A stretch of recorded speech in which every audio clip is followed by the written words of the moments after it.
Dəyərli izləyicilərim, hamınızı salamlayıram. Mənim mətbəximə xoş gəlmisiniz. Bugünkü yeməyimiz Bakı mətbəxindən olacaq. Bakılıların ən məşhur yeməklərindən biri olan ət qutabı hazırlayacağam. Adətən ət qutabı düşbərə ilə bir yerdə hazırlanır. Bakılılar ən əziz qonaqları üçün həmişə düşbərə qutab hazırlayırlar. Çünki bu yeməklərin hazırlanması incə iş olduğundan bir qədər artıq vaxt və zəhmət tələb edir. Bununla da onlar qonaqlarına nə qədər dəyər verdiklərini, onlar üçün bu qədər əziyyətə qatlaşa bildiklərini göstərir. Sürə mədəniyyəti xalqın adət-ənənəsində də öz əksini tapır. Bakılılarda qədimdən gələn gözəl bir adət-ənənə var. Qız gəlin köçəndən sonra 3 gün ərzində ata evindən oğlan evinə bişmiş yemək payı gedir. Bu birinci gün quymaq, ikinci gün düşbərə qutab, üçüncü gün isə turş, qorma, aş olur. Əgər sizi maraqlandıra bildimsə, sizin üçün maraqlıdırsa, buyurun qutabı hazırlamağa bir yerdə başlayaq. Qutab üçün birinci yağlı qoyun əti çəkilir. Arzu edən bir qədər quyruq da çəkə bilər üzərinə. Mən bir qədər quyruq çəkmişəm. Və üzərinə soğan çəkilib, qarışdırılır. Mən soğanı hələ əlavə etməmişəm, çünki onu sizə göstərmək istəyirdim ki, nə qədər soğan əlavə olunur. Yəni, soğan həmişə digər yeməklər üçün çəkilən ətə nisbətən, qutab üçün çəkilən ətə bir qədər artıq əlavə olunur. Və ətin içərisinə nar dənələnib əlavə olunur. Lakin indi narın mövsümü olmadığından mən onu zirinc və zoğal qurusu ilə əvəz edir. Bunun içərisinə lavaşına turşu da isladıb əlavə ətə vurmaq olar. Ətə duz istiot vurulub, qarışdırılır və belə içlik hazırlanır. Sonra xəmir yoğrulur. Xəmir, un, su və duzdan ibarət olur. İşə başlayaq. Birinci zoğal qurularını xırdalayırıq.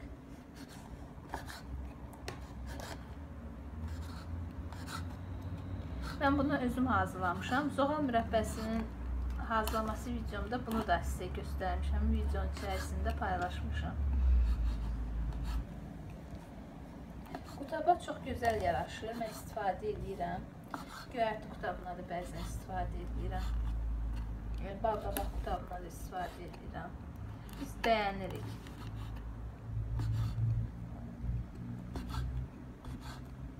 Və xırda-xırda doğrayırıq. Zoğalı xırdaladım, ətin içərisinə əlavə edirəm. Bu bir qədər bərkdir. Mən digər işlərimi görənə qədər, xəmiri yoğurana qədər onu yumuşaldacaq. Və zirinci də, bir qədər zirinç də əlavə edirəm. Bir daha təkrarlayıram. Əslində bunun içərisinə nar dənələri əlavə olunur. İndi narın mövsümü olmadığında mən onu zirinc və zoğal qurusu ilə əvəz edirəm. Siz bunun içərisinə lavaşana turşunu isladıb ətə vura bilərsiniz. Elə də olar. Və soğan vururam. Mənim burada yarım kilodan bir qədər artıqdır ətim. Ona 4 baş soğan. Dediyim kimi soğan qutaba bir qədər artıq vurulur. Duzunu zövqə görə duz istiot vururam. Və ətim artıq hazırdır. Qarışdırıram. Yaxşı-yaxşı. Ətim hazır.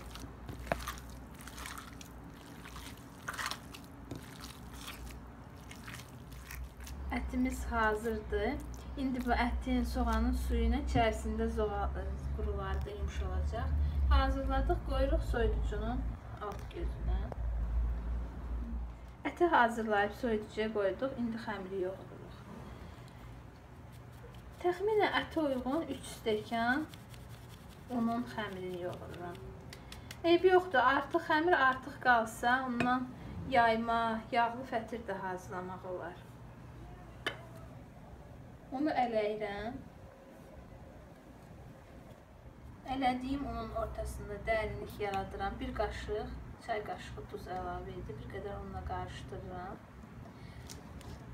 Qutabı mayalı xəmirlə də eləmək olar. Ürəyiniz istəyir, mayalı da eləyə bilərsiniz. Mən mayasız eləyirəm. Və ortadan su əlavə edib, yavaş-yavaş onunla qarışdırıb xəmir yoğurur.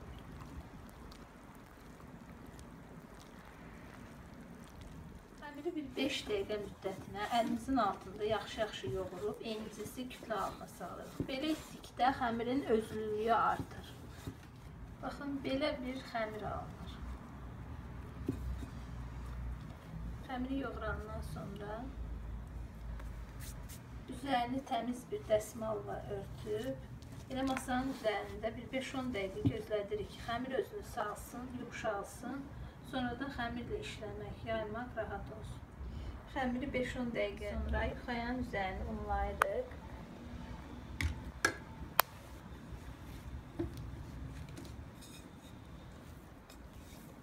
Və xəmiri yuxayanın üzərinə qoyub hissələrə ayırırıq.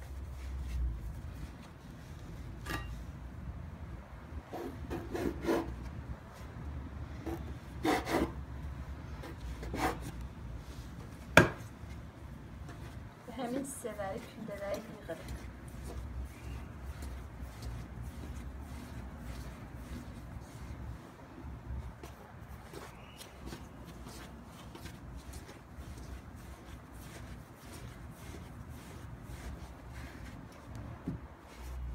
Elə kündələri yığandan sonra bir kündəni yuxayanın üzərində saxlayırıq. Qalan kündələri bir qabın içərisinə qoyub, üzərini örtüb, bir kənara qoyuruq.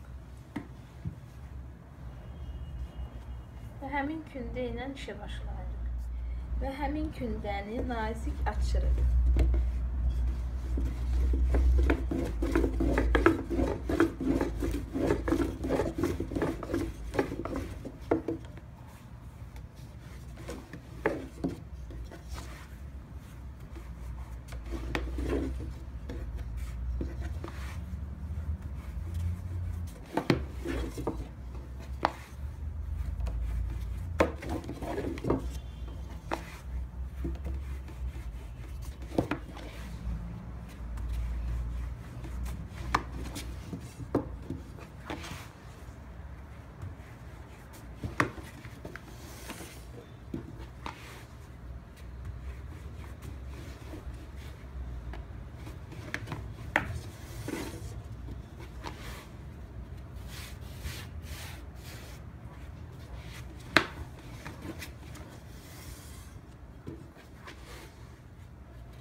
Kündəni kifayət qədər nazik açandan sonra, baxın, nazik açırıq. Onu bir kasanın ağzı ilə xırda dairələr şəklində kəsirik. Bir bıçaqla, yəni kasanın sərhədlərindən kəsirik.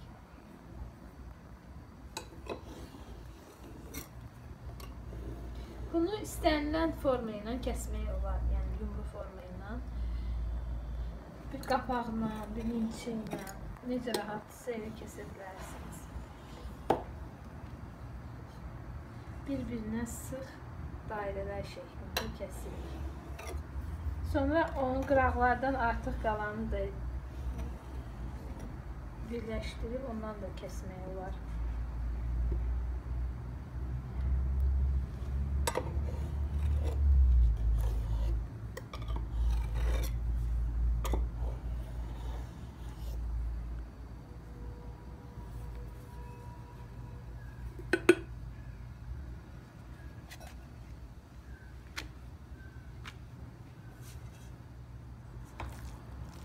Sonra həmin dairələri içərisinə ətdən qədər qoyub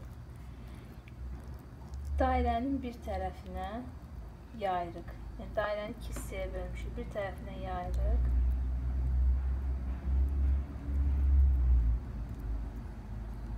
Və digər tərəfi onun üzərindən qatlayırıq. Bu formada üzərindən örtürük, əlimizlə basırıq və kənarlarını bu şəkildə bükürük. Bir kənara qoyuruq. Və digərlərini də eyni qaydada edirik. Bir hissə əti həmin bir tərəfinə qoyuruq. Əlimizlə hər tərəfinə bərabər yayırıq.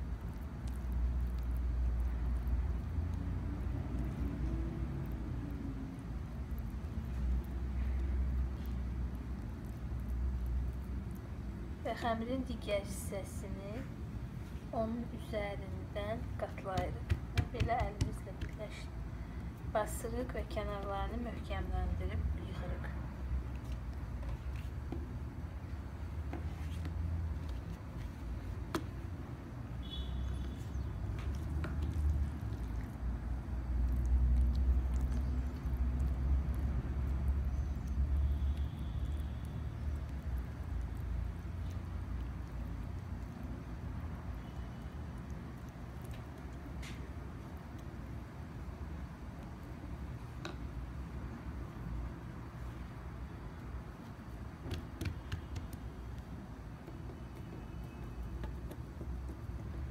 Bu qaydada mən hamısını eləyirəm. Kəsdiyim dairələri, baxın, bu formada düzəldəndən sonra kənarlarında artıq qalan xəmirləri də bir-birinə birləşdirib, onları da kəsirəm.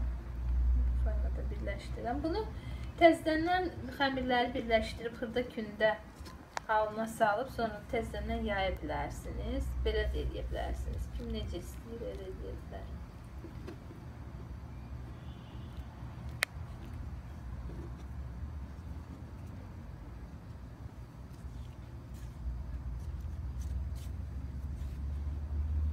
Bu formada birləşdirirəm. Və artıq kənar hissələrini birləşdirəndən sonra baxın, bu formada yenidən kəsirik.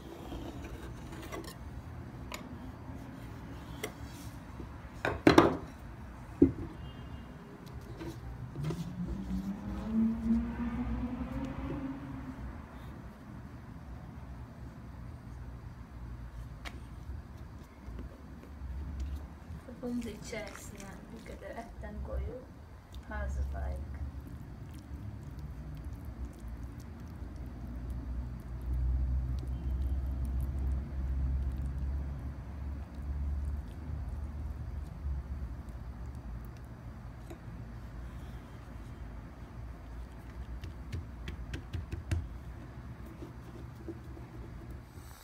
Və qutabları hazırlayandan sonra sacın üzərində bişirirəm. Sacı əvvəlcədən isitmişəm. Qutabları isti sacın üzərinə qoyuram.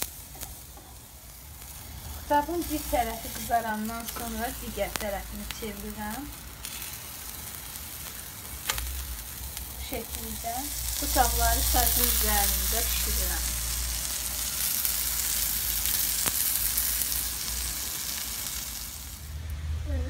Fikir verin ki, saç çox qızğın olmasın, kifayət qədər qızsın, yoxsa içərisində ət olduğuna görə ətçiyi qalar.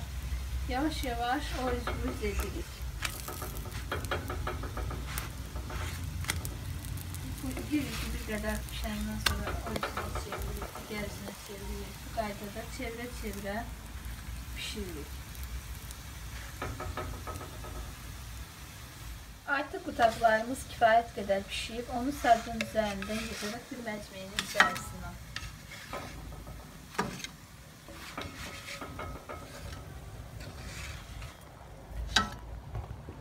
Bu qaydada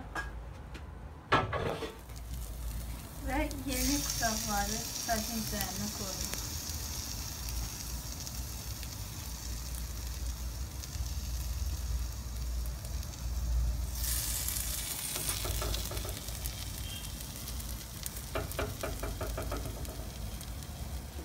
Bunları da birincilər kimi çevirə-çevirə bişirib götürəcəyik.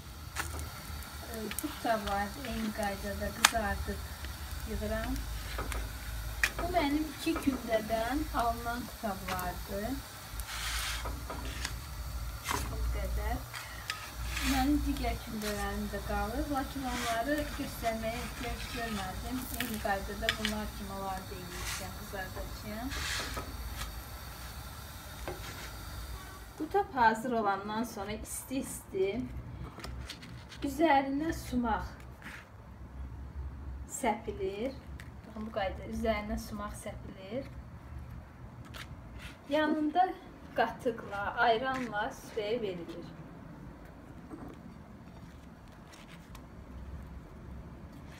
Çox dadlı, ləzzətlidir. Biz artıq onun dadına baxmışıq. Sizə də məsləhət görürəm, hazırlayın. Əsl Bakı yeməyidir. Bu qədər. Bu da mənim hazırladığım Bakı ət qutabı idi. Əgər bəyəndinizsə, bu videonu like etməyi, kanalımıza da abunə olmağı unutmayın. Siz də hazırlayın, nuş olsun.